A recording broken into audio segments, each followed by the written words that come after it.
sigui escoltant una rondalla o una cançó que qualcú ens diu en la infantesa, sigui llegint nosaltres, silenciosament, ja de joves i d'adults, un relat o un poema.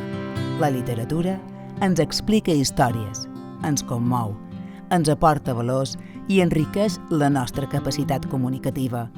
Amb l'objectiu ambiciós de promoure la creació de textos literaris en llengua catalana destinats a la lectura d'infants i joves, l'any 1981 nasqué a Pollença el Premi de Narrativa Infantil i Juvenil Guillem Cifra de Colonya, fermament lligat a l'esperit i valors del personatge que li dóna nom i de la fundació que els convoca. Era, en aquell context, una necessitat educativa i cultural. El Premi Guillem Cifra de Colonya de Narrativa Infantil i Juvenil comença amb una iniciativa que surt de fora de Colonya. Estem parlant de l'any 81, estem a 2021, i fou un grup d'amics i companys que estaven treballant en la secció de cultura del Club Pollença, que varen tenir la idea de tirar endavant un premi de narrativa infantil i juvenil. No? Això va ser una idea, nosaltres ho vàrem parlar amb el president d'aquell moment del Club Pollença, que era en Martí Vicenç, conegut per en Martí Bonjesús, i ens va dir que sí, però que considerava que per poder dur a terme aquest premi necessitaven un finançament.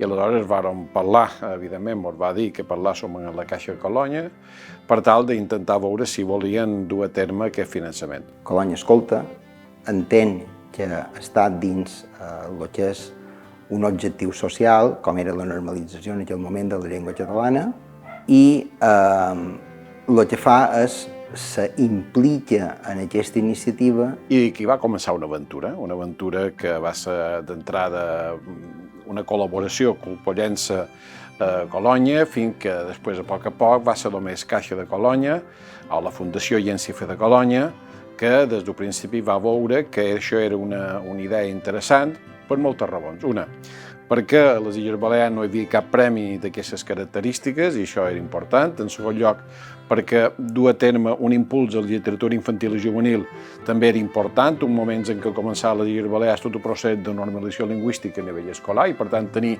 obres que anessin en aquesta direcció era important. I tercer, perquè pensàvem que era bo intentar captar nous escriptors, gent jove, gent que no havia escrit d'aquest tipus, o que havia escrit i no s'atrevia a anar en aquest certamen, perquè potser no volia anar al Principat de Catalunya o no podia valencià, i aquí va ser el primer d'aquestes característiques, i això va ser el que va dur endavant aquesta aventura del llibre infantil i juvenil. Els premis es fan molt necessaris, perquè els premis actuen com un impulsor de la creativitat dels autors i també com un dinamitzador de cara al públic lector, la difusió d'una obra.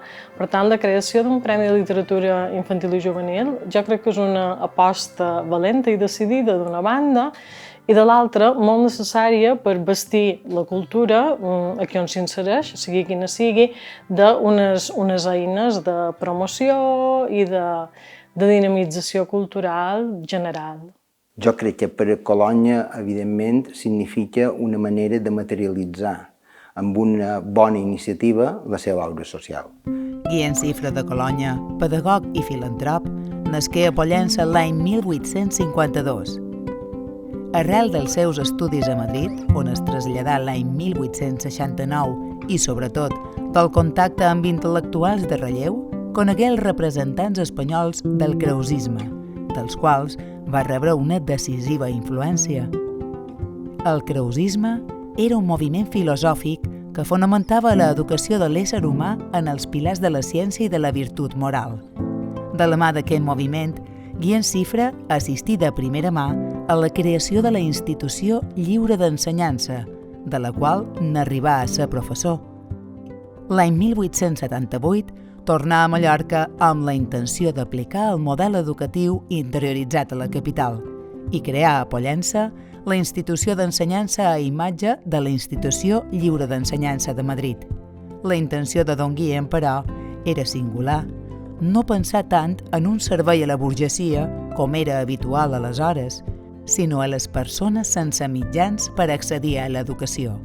Així, el seu objectiu essencial era oferir a tothom una educació moderna i laica, que alliberàs la classe treballadora del caciquisme i de l'explotació que patia a conseqüència de l'abandó social i de l'analfabetisme. Guillem Xifra sabia que, a més d'educació, les persones necessiten també autonomia econòmica. Per això, l'any 1880, creà la Caixa d'Estalvis Colònia, al servei de l'agricultor, al servei del poble. A través del foment de l'estalvi i dels crèdits proporcionats per la nova entitat bancària, tal vegada molts jornalers podrien reunir recursos que els permetessin esdevenir propietaris de la terra que conreaven, sense haver de sotmetre's als usurers. Guillem Xifra de Colònia, doncs, imaginar i posar en marxa un sistema alhora educatiu i d'alliberament. Creia en la bondat de l'home. Amb el seu tarannà i la seva obra social, Guillem Xifra congregà multitud de deixebles i millorà la vida de moltes persones. Després de tot el treball realitzat per Martí Marc amb l'objectiu de fundar el premi i publicar les bases de la primera edició l'any 1981, la convocatòria no resultà com s'esperava. El primer any va ser un any una mica, jo diria, de tanteig. El primer any va quedar desert, per tant no hi va haver premi. A més, no sabíem exactament per on havíem d'anar.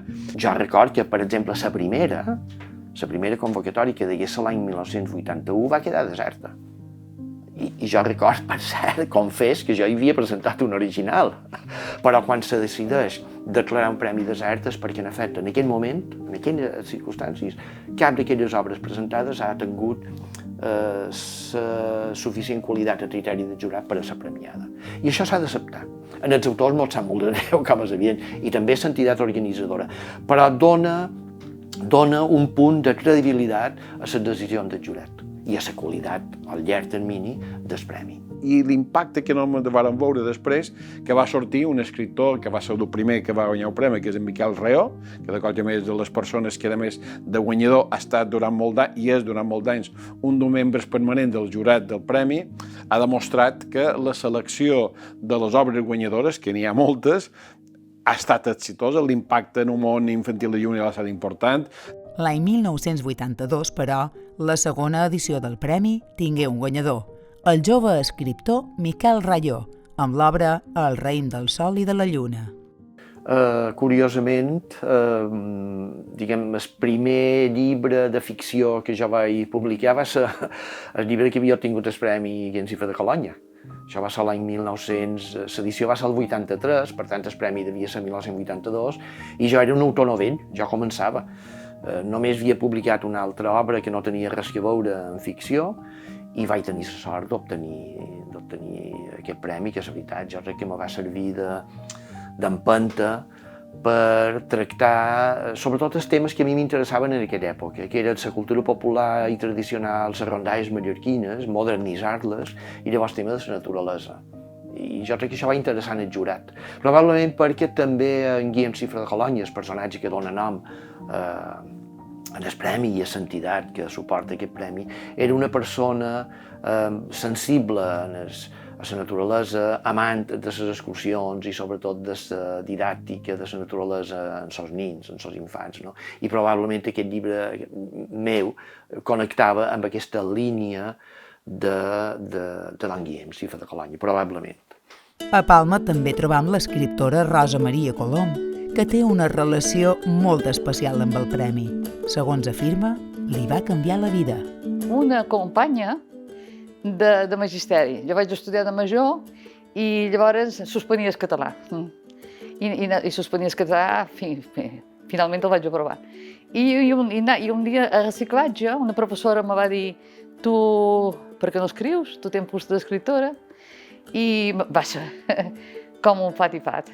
I l'endemà una companya me va venir en les bases de Xifra de Colònia i me va dir: no diuen que ets escriptor, i jo escriu. I vaig mirar les bases i vaig veure que demanaven de 80 a 100 fols, jo no havia escrit mai més llarg que una redacció de català, i vaig començar a escriure i no me vaig poder aturar. En els diaris, l'endemà de guanyar el premi, que jo estava, no m'ho creia, com en Martí Mar me va cridar, el primer que li vaig demanar a veure si no era una broma. És que no m'ho creia. Era l'endemà, i l'endemà passat, que me començaren a fer entrevistes i posaven en els diaris Rosa Maria Colom, escriptora. Això vaig estar 10 anys a superar-ho. Me sentia fatal com a nena escriptora, però jo deia, jo no som escriptora, he escrit un llibre, estava tan empaïda de que me posessin escriptora. O sigui, va suposar això, convertir-me en escriptora, o despertar-ho, diríem. Na Rosa Maria és una de les dues persones que han guanyat el premi en dues ocasions. L'any 1991 ho feu amb el Mandarí i jo, i l'any 2002 amb l'Escola Secreta de Madame Doudou. El segon també va ser una gran alegria, sentir Martí que me digués... M'apareix que m'ho va dir un dia antes. També molt contenta, perquè m'agrada molt l'Escola Secreta. Crec que és un llibre ple de sorpreses. Les primeres convocatòries eren amb menys resposta i la majoria d'autors que s'hi presentaven eren mallorquins o menorquins, autors de les illes. Llavors, quan es va anar fent més conegut i de més prestigi, evidentment es va anar obrint escriptors catalans, escriptors del País Valencià, i avui en dia, clar, té èxit, és un premi reconegut, que s'ha fet un lloc, que té una credibilitat i una garantia. A Artà trobam en Miquel Arguimbau, un escriptor barceloní establert a Mallorca. Ja vaig començar a fer guions amb 18 anys pel món de la ràdio i després de la televisió vaig fer còmics, publicitat, però atrevir-me a fer llibres, jo tenia molt respecte per les escriptores i els escriptors que llegia, no? I és un món que em va costar donar el pas, i fins que no vaig tenir ja 50 anys no ho vaig intentar. A partir d'aquí sí que he anat fent algunes cosetes i algunes s'han publicat, per sort. En Miquel guanyà el premi l'any 2016 amb Estimat Leo, una història escrita a 4 mans amb el seu fill Daniel. Tots dos tenien clar quin era l'objectiu en presentar-se al premi. Més enllà de guanyar, el que intentàvem Dani i jo és que l'original caigués en mans com el jurat del Premi Sifilé de Colònia. Per què? Perquè sabem que se'ls llegirà i tindrem una opinió. I esperàvem l'opinió, no esperàvem el premi, la veritat. Escriure un llibre amb un fill, en aquest cas, a 2 cervells i 4 mans, és una gran satisfacció.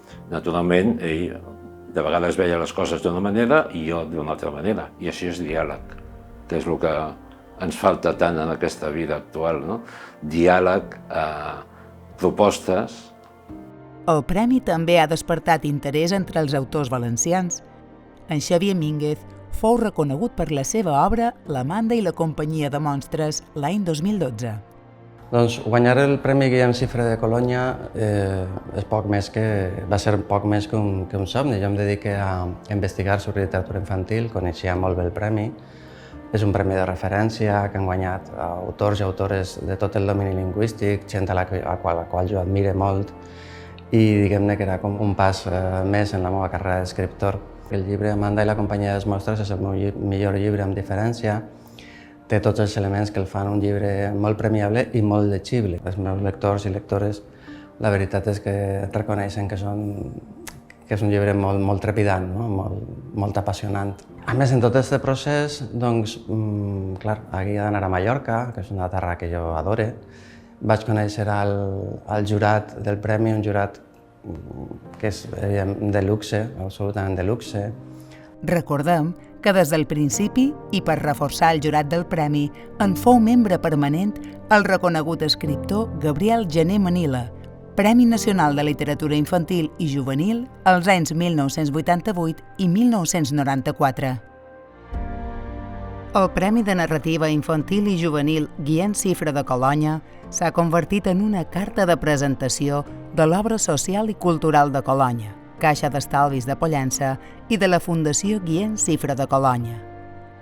Acompanyant l'entitat en la seva arribada a les diferents poblacions de les nostres illes, ha celebrat el seu acte de lliurament on s'ha establert la Caixa d'Estalvis.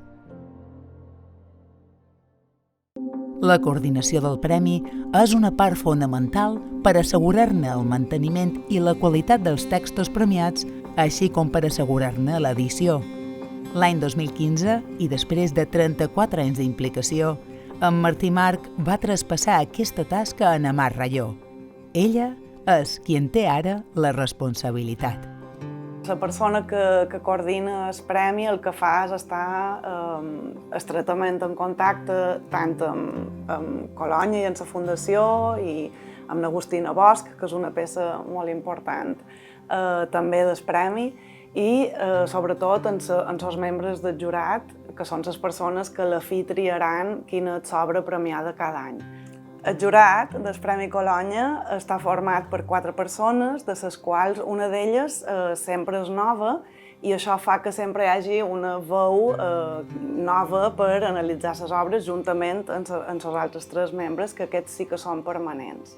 No se dona qualsevol premi a qualsevol persona, a qualsevol obra, sinó que ha de reunir un requisit mínim de temes i literaris, i per tant, diguem, això ha estat que donar un prestigi perquè també s'ha demostrat que un jurat que realment gestionaven, en fi, i donaven aquest premi, eren jurats competents en temes de literatura infantil i juvenil, que sabien de què parlaven. Què cerca el jurat d'un premi literari com és el cas de Guillem Cifra de Colònia? Jo diria que ha de contenir una sèrie de valors. No ha de ser banal, no ha d'estimular accions negatives o violentes o agressives o menyspreus o intoleràncies, sinó tot el contrari. Ha d'aportar valors positius en el lector. Si pot ser que estigui relacionat amb circumstàncies actuals, fantàstic. Però si són narracions fantasioses que a través de lo inventat per l'autor o per l'autora tu pots extrapolar accions positives o valors positius en la situació que viu el lector, fantàstic, que sigui original. Quan tu els atens tots davant i quan tu els has llegit a tots i quan tu compares la teva lectura amb la lectura que han fet els altres membres del jurat, que moltes vegades divergeixen. D'aquí la importància que en el jurat literari hi ha diferents punts de vista, diferents criteris. Quan ho expliquen, et demostren que han llegit el llibre amb passió, perquè fins i tot a mi em van descobrir coses que jo no havia endevinat del meu propi llibre i del que vam fer amb el Dani. El Premi Guillem Cifra de Colònia va més enllà de la decisió del jurat. El Premi Colònia realment està viu tot l'any, perquè és al llarg de tot l'any que fem activitats o actes en relació amb el premi. Llavors tenim la possibilitat meravellosa per als infants també, que és trobar-se amb l'escriptor o escriptora que ha guanyat el Premi Colònia, i que és una manera d'acostar la literatura infantil i juvenil en els al·lots i a més fer-ho a través de la coneixença de l'autor o autora de l'obra premiada. La literatura infantil és molt gratificant.